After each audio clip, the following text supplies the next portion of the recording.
Take a deep breath and ask yourself, how do you know this is real? The chair you're sitting on, the sound of my voice, the memories of your childhood, even the fact that you believe you pressed play on this video. What if all of it, every single detail, is nothing more than an illusion? This isn't a new idea. In fact, it haunted one of history's greatest philosophers, René Descartes. His attempt to answer it gave birth to one of the most famous lines in philosophy, Cogito, ergo sum. I think, therefore I am. But the story behind this phrase is far more intense than people realize.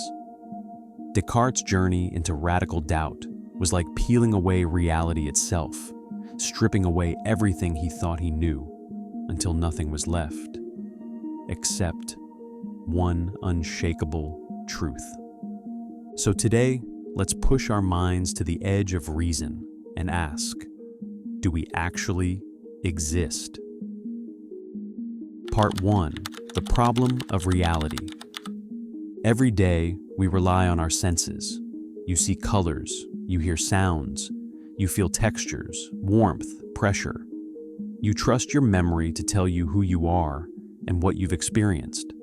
But Descartes realized something unsettling. Our senses aren't perfect. They can, and often do, mislead us.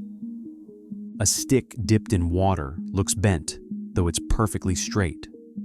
The sun looks small enough to fit between your fingers, yet it is over 1,000,000 times bigger than Earth. A mirage in the desert convinces the thirsty traveler that water lies ahead, when in truth there is only sand. And dreams. Dreams are the most convincing lie of all. In a dream you can fly, or fall in love, or meet people long gone, and you don't question it while it's happening. You only doubt when you wake up. So, if dreams can be real in the moment, how do you know you're not dreaming right now? What if life itself is nothing more than one vivid, unending dream? For Descartes, this was terrifying.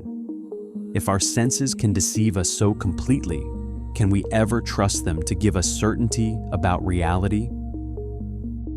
Part 2. Radical doubt. Most of us would stop here, maybe shrug and say, sure, senses aren't perfect, but they're good enough. Descartes wasn't satisfied. He wanted absolute certainty, something so solid that no skeptic, no illusion, no dream could ever destroy it. So he invented a method he called radical doubt. He would doubt everything, not just sight, sound, touch, not just memories, even mathematics. 2 + 2 = 4 feels untouchable. But Descartes asked, what if there is an all-powerful deceiver, a kind of evil demon whose sole purpose is to trick me? What if every truth I believe, even the truths of math and logic, are false but only seem correct because I've been programmed to think so? At this point, Descartes stripped away almost everything. The external world, his body, his memories, even the rules of reason itself.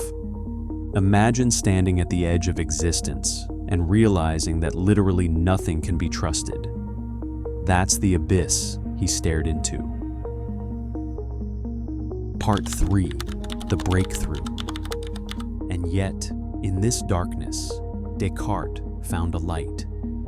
He asked, what can't I doubt? If the evil demon tricks me, if my senses deceive me, if mathematics collapses, there is still one thing left. The very fact that I am doubting proves I exist as a doubter. Even if everything else is fake, I must exist in some form to even ask the question. This is where he declares, Cogito, ergo sum. I think, therefore, I am. At first, it might not sound earth-shattering, but think carefully.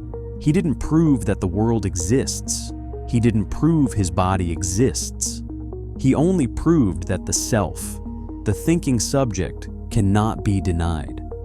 Even deception proves existence. Even illusion proves there is a mind experiencing it. Part 4. Beyond the Cogito. So now Descartes had a foundation. The I exists. But what about the rest of reality? He tried to rebuild the world step by step. He argued that the very idea of God, a perfect being, could not have been invented by an imperfect mind like his. Therefore, God must exist. And if God exists, then surely he would not allow us to be permanently deceived.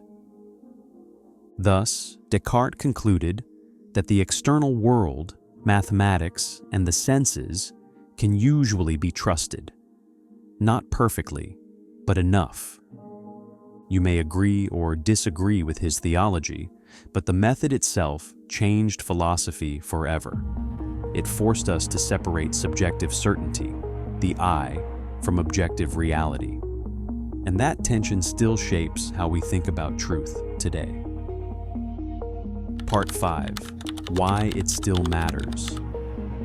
Descartes lived in the 1600s, but his doubt echoes louder than ever.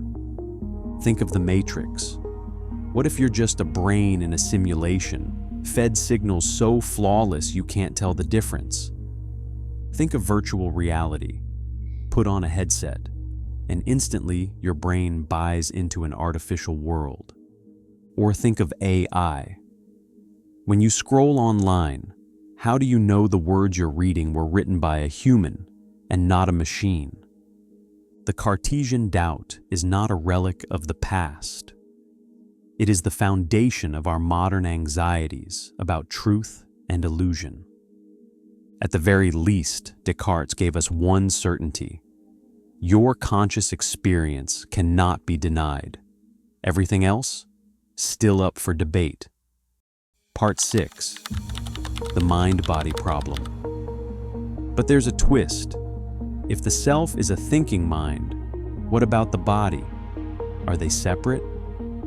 This became the famous mind-body problem. If the mind is immaterial thought, how can it interact with a material body? How does a decision, an idea, a spark of thought move muscles, make hands write, or lips speak?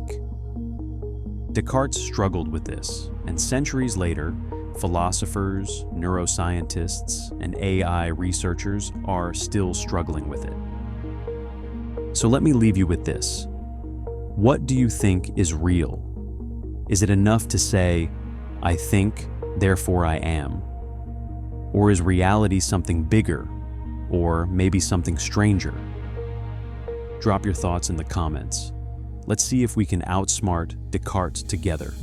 And if you want to keep peeling back the layers of reality, hit subscribe.